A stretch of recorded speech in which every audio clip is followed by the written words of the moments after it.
Hello Multiverse, welcome to Omniverse Gamers. My name is Damien Bizzaio. Today's video is going to dissect another dynamic encounter. We're going to call this one Corrupted Pandolith Puzzle. Now, I don't know if you've ever heard of the Pando-tree. It's a thing in Colorado that's it's a massive forest that they discovered is actually one giant creature. The roots are all actually together, and it's like goes miles and miles and miles. It's called Pando. It's really cool. There are a bunch of aspen trees that are actually one single organism. I just thought that was a cool idea, and I wanted to make a puzzle and encounter based on that. This encounter is from Pirates of the Ashen Sea, and if you've seen Magnolia Balance, that was an earlier video that I made. It was kind of a puzzle encounter based on some maps that Chapeku had made. There was this kind of island map. I'll put the two maps up here from the first encounters. Yeah, the two different. There's the pink and there's the green one, same map. So I kind of had an idea where the pink was this corruption, and this druid that's in the party is getting these dreams and these voices are coming across the ocean on the wind from the nature gods, kind of like pushing it out to him. And he's kind of receiving these. He's been receiving these clues and these feelings and these poems and things. And so they came the first time and they solved the first puzzle. You can see the first video. I had this whole island based on Chapeku has a bunch of different maps that are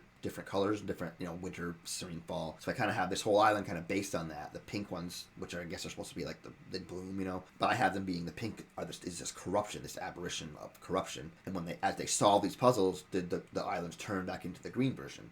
So here's this is another map by Chapeku that has two versions. So I just kind of, I'll make another cool one out of this. So I'm trying to think of what, all these little pools were cool. I'm like, what can I do with these, So the Pando thing came to mind. So I was like, well, what if there's something in these pools that are corrupt and they got to fix it? They got to uncorrupt them with various because they have, so I give these healing potions out that I call Radiant Absinthe. So they're absinthe, or like alcohol. So they drink them. They're basically greater healing potions, but they're radiant energy. And the next round, you're kind of like groggy because you just drink absinthe. You're just kind of like messed up. It's only for one round, so it's kind of like it's a great healing thing out of combat, but in combat, there is a downside to this because it's pretty powerful healing potions. But they also have radiant energy in them. And I give it to them a lot. They have a lot of these. And as you can see in this map, there's a lot of pools. My idea was to have these corrupted pools. And they have a couple other ways that they have radiant energy. So my idea was that they can either figure out the puzzle, because there was this puzzle, and I'll read the clue in a second. They have these, I wanted them to pour their healing potions, basically waste them into these pools. And as they do that, these corrupted pools are going to turn clean. They're going to be cleansed. And I have this giant creature with these giant sprouts coming out of the pools. They can pull in, they come in, and they out. But when they pour the radiant on the pool, that pool's cleansed, and that corrupted creature can't come up out of that pool. So as you can see, they're kind of, I'll show you as the combat goes on. You'll see how that affects everything. So this was the clue. So the druid got this. They knew they were coming back to Magnolia Island 2 at some point. So it's kind of like a puzzle island. Nature puzzle island. Every island in the Ashen Sea is a different kind of feel to it. This is the puzzle island. This is the nature puzzle island. It's just how it is. So when the druid's with them, it's a Westmarsh style, so now everybody's with them all the time. But when the druid's with them, they like to come here. He's connected to nature. It really helps them solve these things. So the druid we knew that the druid was coming the next session. There was a bunch of them, so we just, I gave him. So let me read the things that he got on the wind. The clue, every one of these Magnolia puzzles has a clue, and there's a reason why. So on the wind, our turtle druid hears, the corruption here runs deep, so far down into the roots. This island spirit is suppressed with all of the knowledge that it fruits. To bring back the balance, there can be no more doubts. Only with radiance can you weed out the sprouts.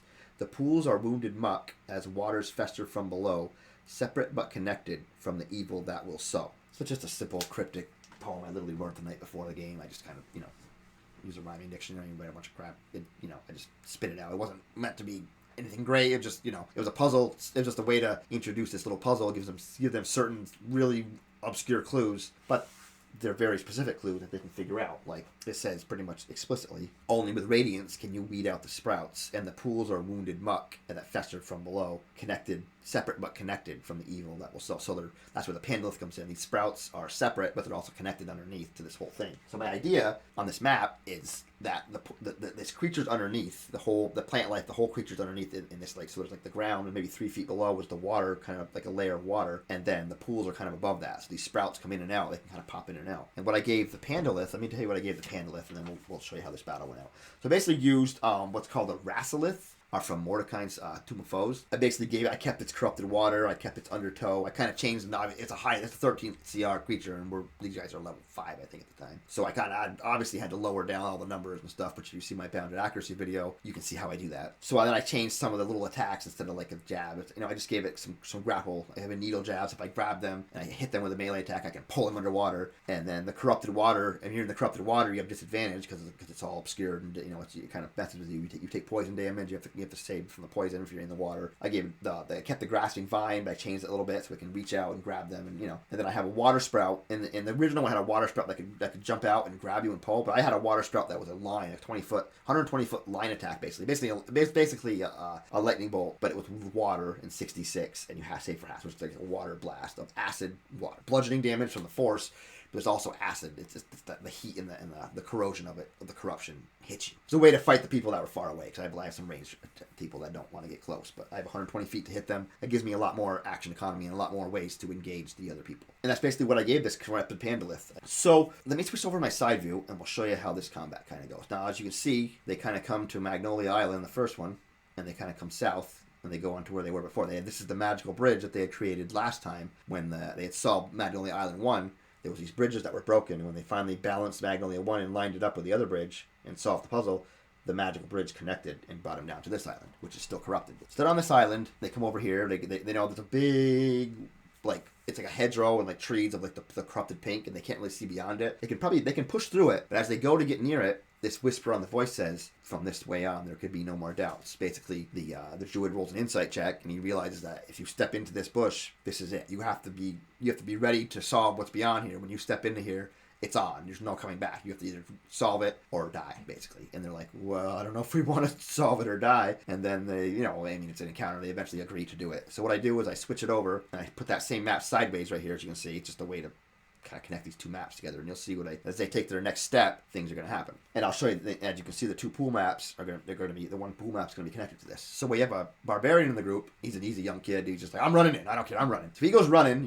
They hear his thud, thud, that he goes into the trees, disappears. They hear one more thud, thud. Then they just hear, as he just goes off a cliff. He just runs himself right off a cliff. And they're like, oh, crap. So the rest of them go a little softer into the trees. And as they do, they step through the trees. They end up on a muddy bank, and they slide down this muddy bank. And they end up splashing into a pool. Now the other guy, the barbarian, had fallen off the cliff. He rolled an athletics check, so he's actually grabbed onto the side of the cliff, kind of dangling about 20 feet up over the pool that they just kind of slid down this hole down into. They softly slid into it. They kind of went prone.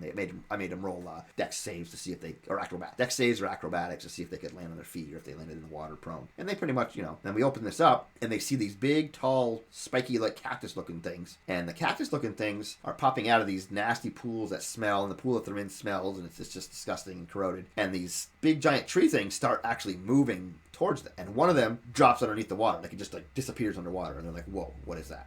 And they can clearly tell these things are spiky and violent, and they look menacing. Even though they're just plants, they definitely are moving and reacting to these people. And now they can't climb back up the cliff because it's all muddy. So they're kind of like lined up here, and they're like, oh crap. They start to spread out and attack these things, and they're fighting them. They have so many hit points. The barbarian goes running at one. Eventually, as he deals with a little bit of damage. Now this thing bends right down onto him. The spikes hit him, and they're little barbed needle spikes. They have needle jabs, and they hit him. And when they hit him, I end up giving a grapple check. Even though he has advantage, I got it. I get him. He's got these barbs, and I yank him down into the water. So he gets pulled into the water, into this pool, and he has to roll a con save to prevent himself from being poisoned, disadvantage and stuff like that. He makes his con save, but he's still grappled on. He's still stuck on the barbs here. They do some more attacks. This other sprout that had disappeared the next round, every round one of them can disappear, and on the following round they can pop back up. I have a round between each one going in and out. So they just, so I want them to know that these things can pop up in any pool. They don't really know that yet. They think they're just part of these pools as they disappear, and as the next one literally pops up right in front of them, and they're just like, whoa, and they start fighting it, and he fights the turtle, and they scramble at it. And then I have this one in the north here. There's a waterfall, and the kind of thing bends into the waterfall and absorbs all the water, and then he bends down at them, and he shoots this jar of water, that 120-foot water sprout at them, and hits them. Now they're like, oh my god, this thing can shoot from a long ways away. And some of them erroneously think it's only this north one that can do that. They can all do that. I just only one per turn. I just happen to be using the north one because he's farther away and to get him into the combat here. So all these other ones are well within reach. So they're fighting these things, and they eventually realize the druid actually casts Moonbeam on this sprout right here. And Moonbeam is radiant energy, and which is the clue. They're not, once again, I gave them these clues, but they're just in combat. They're just like, I just want to fight. They sometimes that's the thing with combat. You lose, your brain doesn't work. You just want to fight, and you forget the clues of why you're here. So we cast Moonbeam. This radiant energy comes right down, hits this thing hard. It does not like the radiant energy at all, and it actually it recoils on its turn. It's like, no, I don't want any part of this. So, but then the where the Moonbeam was actually is cleansing the water. They realize that the radiant energy is actually boiling the corruption out of this pool. So eventually, the Goliath ends up he has this big glaive and he ends up slicing this one right here. He slices it in two and he actually murders one. And he goes running over to help his friends. So all the other ones have kind of dripped away. They kind of all slip away because they're going to come back. Surprise, they're going to come back. But I don't present them with any targets. They're like, oh crap, we have no targets other than this one. So they come over here because I'm trying to get them to solve the puzzle. The way to defeat this monster is to fill all these pools with radiant energy. That's how you defeat this monster. There's no other way to do it. They can keep fighting him all day. Unless they cleanse him, he's just going to keep growing back. So they don't understand that yet. But as the moonbeam hits, so I have each pool take 40 damage from radiant damage. If they can do 40 radiant damage to something inside of the pool, it will be cleansed. So eventually, I take this transparent blue circle here, and I just kind of add it to that. So eventually there's enough radiant damage done to this pool, and they see the pool cleansing, and the pink and the green and the disgustingness kind of like clears up into this clear. Even though they're all connected underneath, it's just visually, this pool is clean. They're like, oh, there's something there. And when the pools are clean, the sprouts cannot come up anymore. So anytime they clean a pool, those cactus things cannot come into that pool anymore. And eventually they're going to figure that out. So they kind of, they keep fighting. The things keep popping up, popping down. They end up doing more radiant damage. They end up figuring out radiant damage is the way to go. So they start doing more and more. And eventually they have these necklaces that they emit radiant energy for light, but they don't do any damage. And as you can see, the fighter has one. So he's going to take his, or she's the character, the player's a she, the character's a he. He's going to jump into this pool with the radiant energy to see what it does. Doing moves moving down here to cleanse and start to fight this thing, and this pool starts cleaning in the south. The barbarian jumps into the water, starts fighting. That thing goes away. He jumps into the next one. Eventually, this bottom pool is cleansed. Now they're like, oh, radiant energy cleanses these. Okay, and the creatures, the cactus themselves don't like radiant energy, so when they go to attack the fighter with this radiant necklace in the radius that's in it, it has disadvantage coming into it to try to touch them. So the turtle realizes that and goes there and kind of gets some protection. Now, they still haven't quite figured out this is a puzzle yet. I mean, they know it, but they're still fighting. Goliath goes up there. I get him again. The moonbeam moves into this pool. Now, eventually, our fighter will move into the pool. Now, when the fighter moves into the pool with this radiant necklace on, even though it doesn't do damage, I wanted it to have some kind of effect because it is radiant energy. So what I did is I doubled when she's in the radiant, and when she's in the pool, all the other radiant energy that comes into this pool, I doubled the amount of damage because it's just adding and adding. So they kind of realize that she's having an effect. They end up cleaning this pool, and then at some point they piece it. As soon as this is cleansed, this sprout has to pull down away. It can't survive in the radiant energy. Eventually, they finally piece it together that these radiant pools are stopping the sprouts from popping up. So they start to now they realize that, oh, we have these absent things. They finally start doing the puzzle. They start dumping their healing potions into the pools and cleansing them. And as you can see, the sprouts run out of less places to pop out because they're just cleansing and cleansing. So eventually they're going to run out of places to pop out. And eventually they realize they're still fighting these things. These things are still grabbing them, and they're taking a lot of damage and getting slashed and getting shot by the water sprout and all these things. And they have 11. I think they have between them 11 healing potions, and there's like 12 pools. But the moonbeam got 3 of the pools. They ended up having more than what they needed. They eventually took down this Pandolith. As the last pool is cleansed, the creature just kind of gives us like, and just the whole island kind of sinks a couple feet because the corruption kind of sinks and the water the land kind of takes back over.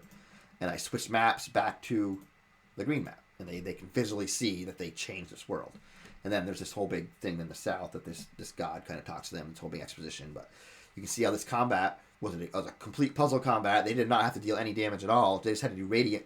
They could have just poured their healing potions into the pools and be done. But through the discovering that and through the fighting and realizing that radiant damage is the one that's causing this, it just made a really cool, fun puzzle encounter that lasted. This was a good hour probably in this fight. It was crazy, and like I said, they were getting pulled into water and attacked and splayed with the water. It was desperate and crazy, but like they had the solution the whole time. They just didn't figure it out. And then once they figured it out, they're like, oh, we can actually protect these pools and stay away from the thing. This thing can't pop up at us anymore. It can only shoot the water, which is so much damage. But it was a really fun puzzle encounter. This is another puzzle encounter that I just used the map, the terrain. Is the encounter again. It's just like where the sprouts, like the monster that I made was this big massive creature, but they were fighting little parts of it. But they also had agency in the way that they could solve this puzzle. So yeah, that was just a really cool puzzle encounter. We'll call it a corrupted Pandolith puzzle. I hope that shows you how combat and puzzles can kind of be connected. You don't always have a puzzle or a combat. They can be both. You can have a combat puzzle. Doesn't always go well, as you saw Frog TPK.